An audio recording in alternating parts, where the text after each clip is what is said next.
I married my wife 9 years ago. I do love my wife, we share a son together, and I couldn't imagine our life without her.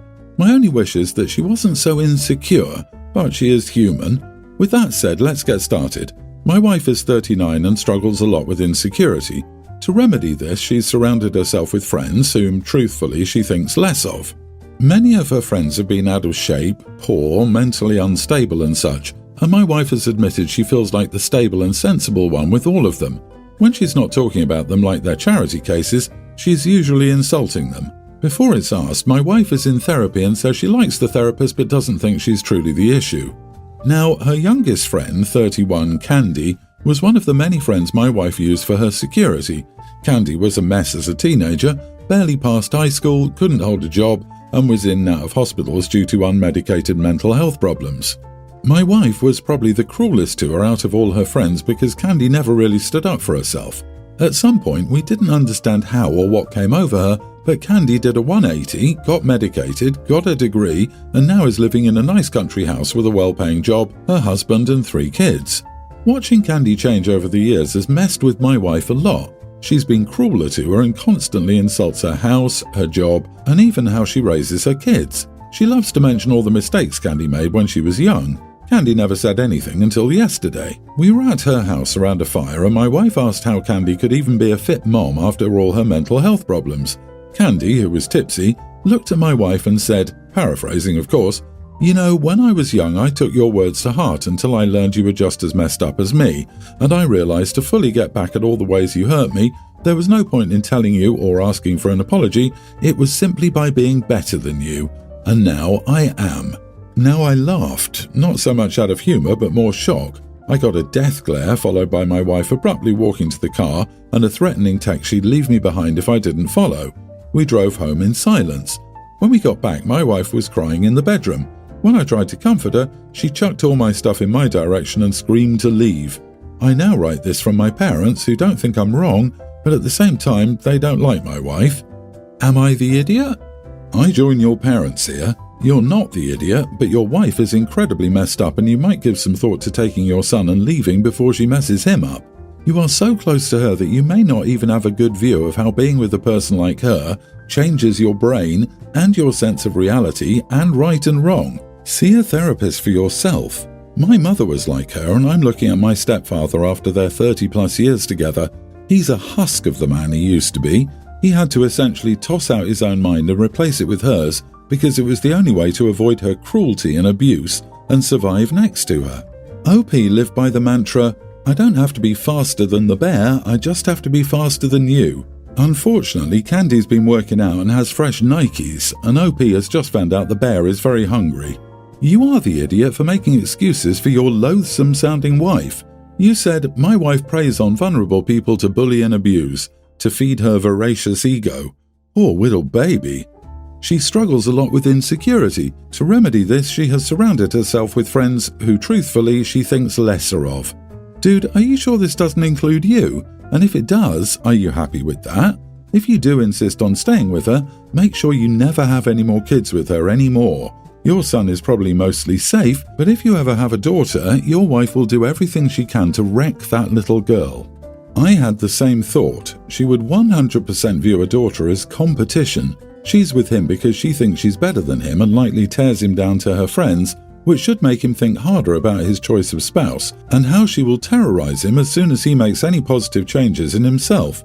It's one reason why he laughed when Candy tore his wife apart. He already knows what she'll do to him. Dig deeper into their marriage and you will find that OP has been humiliated by his wife more often than he's willing to admit publicly. Leaving her would be the intelligent thing to do, but he likes being Heather Duke to her Heather Chandler. But boy, I feel so bad for their kid. I've been at this company for about 2 years now, and one of my co-workers, John, and I have become good friends and get along well. We're both happily married and just friends, though we do catch up on life during work hours. My husband has been away on a business trip for 2 weeks now. John and I were chatting in the office this morning and I mentioned that I'd been at my house alone for the past week. I'm pretty bored without my husband. He asked me what I like to do to pass the time and that I must be a bit pent up with my husband gone for that long. I was surprised he said that, but I feel comfortable enough around him that it didn't bother me and I chalked it up to playful banter. I jokingly told him I knew exactly how to please myself when my husband is away. He got really awkward and uncomfortable, and we've been distant since. I just checked my inbox and there was a meeting on my calendar from HR. I tried to message John, but he wasn't responding, and my manager came by my desk and told me that my behaviour was ridiculous and to not speak to John until I was told otherwise. Am I the idiot? Not the idiot, and this man has the gall to complain about you? Wow. When he says, "Oh, I didn't mean it that way," you can say, "Well, clearly I didn't mean my comment the way your filthy mind took it. You know I love to cook. Of course, I was talking about cooking and eating whatever I want without worrying whether my husband will like it." When you get to HR, be utterly confused. Yeah, I get to eat all the chocolate chip cookie dough alone when my husband is gone. I don't even have to bake the cookies. Or clean up right away. I get to please myself and do what I want. I'm sorry, is there a problem? It's their interpretation that makes it about intimacy. They can't prove otherwise, and your co-worker is trying to sabotage you. You please yourself by reading alone. You please yourself by watching movies your husband wouldn't watch. You really please yourself by doing what you can't do when your husband is around. Your co-worker needs to get his mind out of the gutter.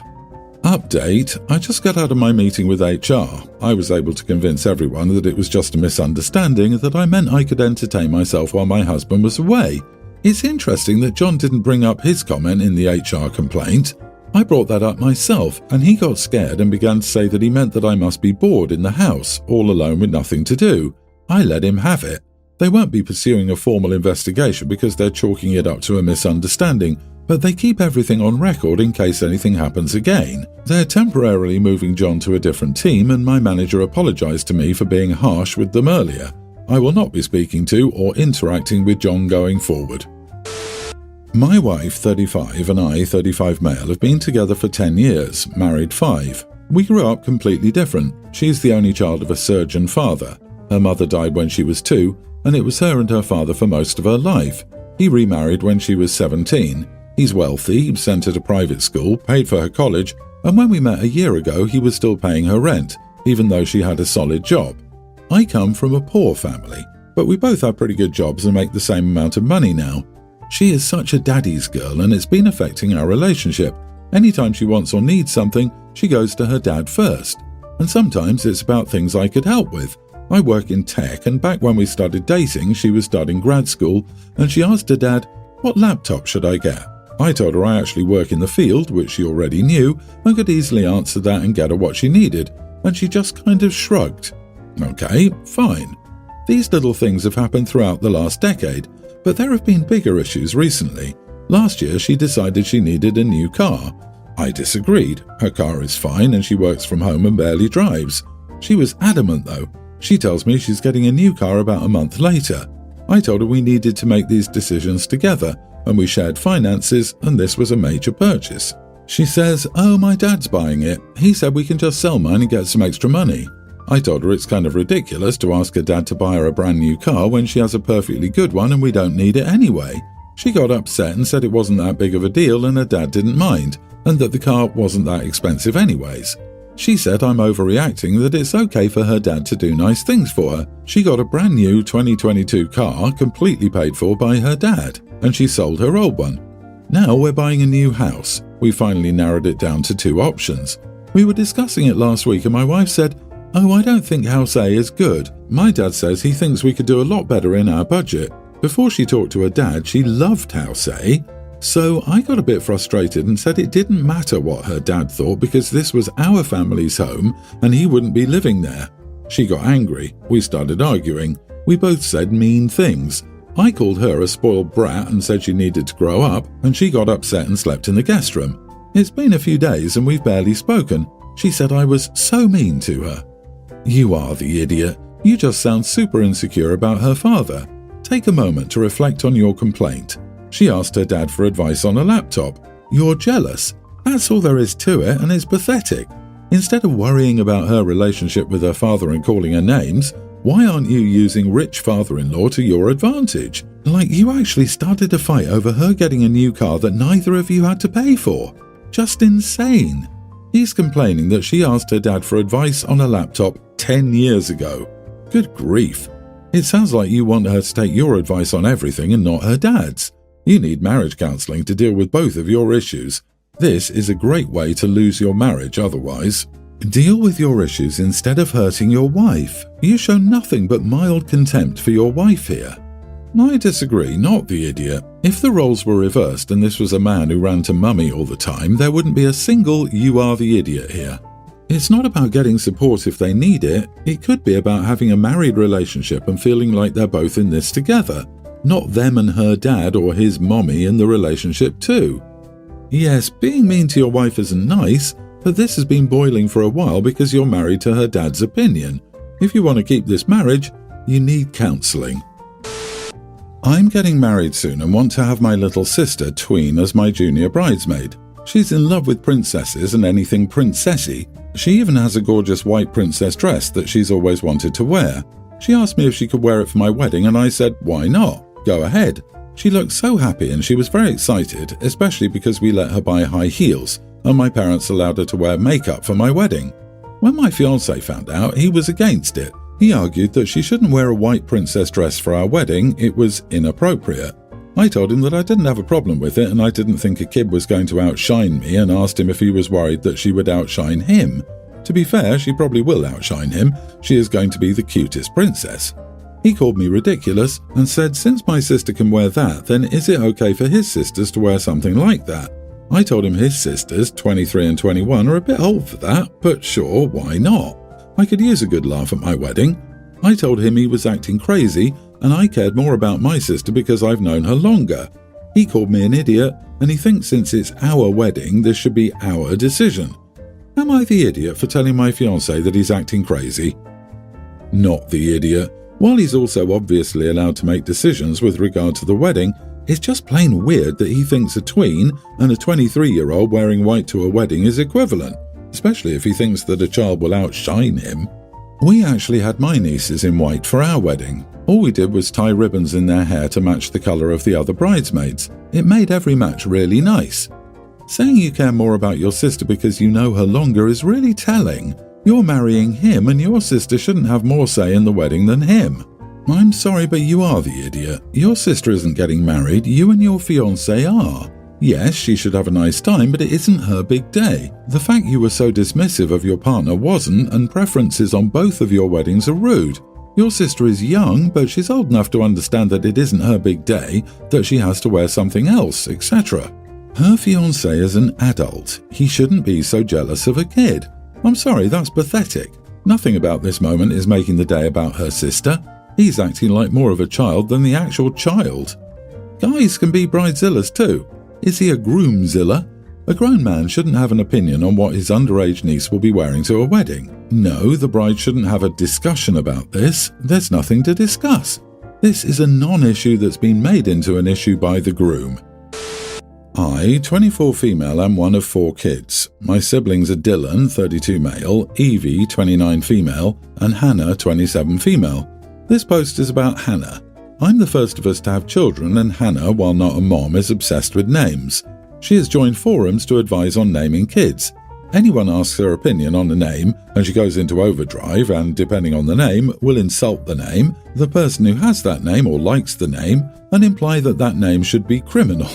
Or she will tell the person how amazing it is, and it will set the child up for success and be praised by everyone they ever meet. I'm not sure she has a middle ground. Once Hannah learned I was pregnant, she asked my husband and me about names we liked and whether we wanted her help. I said a very firm no, and told her no name would be shared until the baby was born and the name was official. Hannah suggested very strongly that this would be a terrible idea.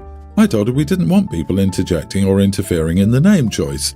The name my husband and I chose for our daughter is a name Hannah insulted heavily on more than one occasion. The name is Lyra. Dylan's girlfriend mentioned how sweet she thought the name was and how it reminded her of the character Lyra from his Dark Materials. My sister told Dylan's girlfriend that she should learn the proper naming procedure and had to be shut down by Dylan because she was going overboard. Dylan's girlfriend isn't even pregnant and there's been zero talk of kids so far, so Hannah was way too over the top. Hannah pressured me to find more info on the name. She pestered me non-stop and accused me of picking a name that would set my child up for a lifetime of shame. I told her she was too extreme and she responded that I could tell her the name and let her decide for herself. I told her to drop it and if she keeps pushing or if she tries to find out the name in other ways, She can forget about being invited to my baby shower, and she can forget about being invited to meet the baby without a very sincere apology, and I will need proof of her understanding.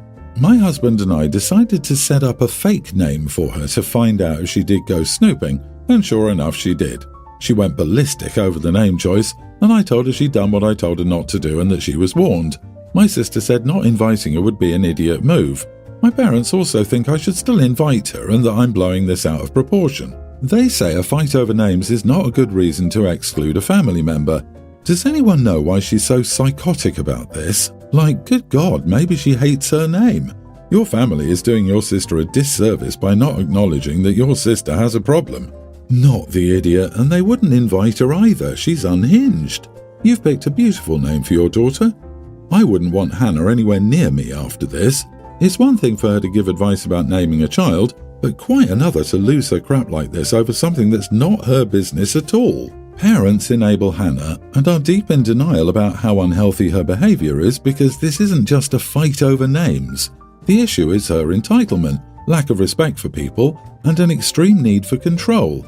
This is an obsession, and Hannah needs help to deal with that. Until she seeks that help, you're well within your rights to not only follow through with not inviting her to the baby shower, but also generally go low or no contact with her.